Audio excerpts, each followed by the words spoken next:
अमेरिकी राष्ट्रपति Donald Trump और इजरायल की ओर से किए गए दावों के बाद अब ईरान के सरकारी मीडिया ने भी यह स्पष्ट कर दिया है कि ईरान के सर्वोच्च नेता अली खामेनेई की मौत हो गई है। ईरान के आधिकारिक मीडिया प्रेस टीवी ने अपनी रिपोर्ट में कहा है कि हमले के वक्त खामेनेई अपने आधिकारिक परिसर में मौजूद थे और इसी हमले में उनके परिवार के कुछ सदस्यों के भी मारे जाने की बात सामने आ रही है।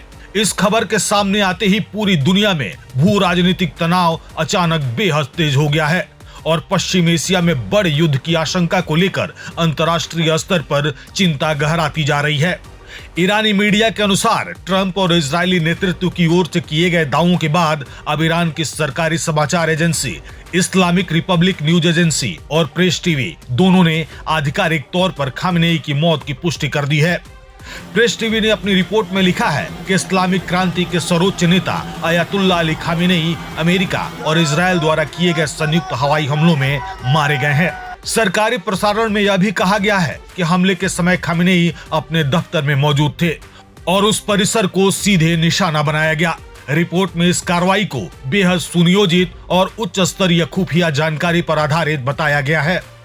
प्रेस टीवी के अनुसार खामेनेई की मौत के बाद देश में 40 दिनों के सार्वजनिक शोक की घोषणा की गई है।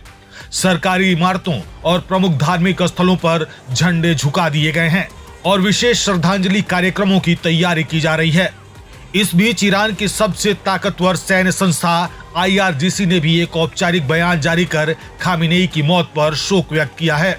IRGC ने उन्हें इस्लामिक क्रांति का नेता और शहीद बताते हुए कहा कि उनकी शहादत से ईरान का रास्ता नहीं रुकेगा। संगठन ने अपने बयान में अमेरिका और जायोनी शासन को सीधे तौर पर जिम्मेदार ठहराया है और कड़े बदले की चेतावनी दी है। साथ ही जनता से राष्ट्रीय एकता और मजबूती बनाए रखने की भी अपील की गई है। इससे पहले अमेरिकी राष्ट्रपति डोनाल्ड ट्रंप ने सोशल मीडिया पर पोस्ट करते हुए कहा कि इतिहास के सबसे क्रूर व्यक्तियों में से एक अब नहीं रहा। ट्रंप ने इस घटनाक्रम को ईरानी जनता के लिए आजादी का मौका बताया और दावा किया कि यह कार्रवाई अत्यंत सटीक, खुफिया और सैन्य समन्वय के साथ अंजाम दी गई है। वहीं इजरायली प्रधानमंत्री बेंजामिन नेतन्याहू ने भी पहले संकेत देते हुए कहा था कि खामेनेई के पूरे ठिकानों को तबाह कर दिया गया है। इजरायली खुफिया सूत्रों के हवाले से इसे एक सर्जिकल स्ट्राइक बताया गया, जिसे अत्याधुनिक हथियारों और सटीक लोकेशन डाटा के आधार पर अंजाम दिया गया है। प्रेस टीवी और IRNA की पुष्टि के बाद अब ईरान के भीतर सत्ता के उत्तराधिकारी को लेकर सबसे बड़ा राजनीतिक संकट खड़ा होता दिखाई दे रहा है। सड़कों पर असामान्य सन्नाटा और भय का माहौल बताया जा रहा है। कई संवेदनशील इलाकों में सुरक्षा बलों की अतिरिक्त तैनाती कर दी गई है और देश भर में सुरक्षा एजेंसियों को हाई अलर्ट पर रखा गया है। ईरान के विदेश मंत्रालय और शीर्ष सैन्य कमांडरों ने इस हमले को कायराना कार्रवाई बताते हुए कहा है कि इसका जवाब जरूर दिया जाएगा।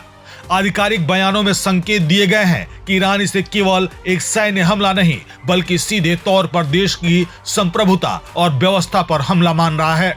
सरकारी प्रतिक्रिया के बाद अंतर्राष्ट्रीय कूटनीतिक हलकों में भी चिंता तेज हो गई है।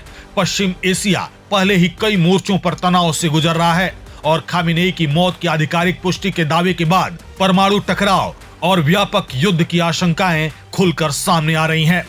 खामेनेई की मौत की खबर को पश्चिम एशिया के शक्ति संतुलन व्यवस्था में ऐतिहासिक और बेहद खतरनाक मोड़ के तौर पर देखा जा रहा है, जिसका असर आने वाले दिनों में पूरी दुनिया की रणनीतिक स्थिति पर पड़ सकता है।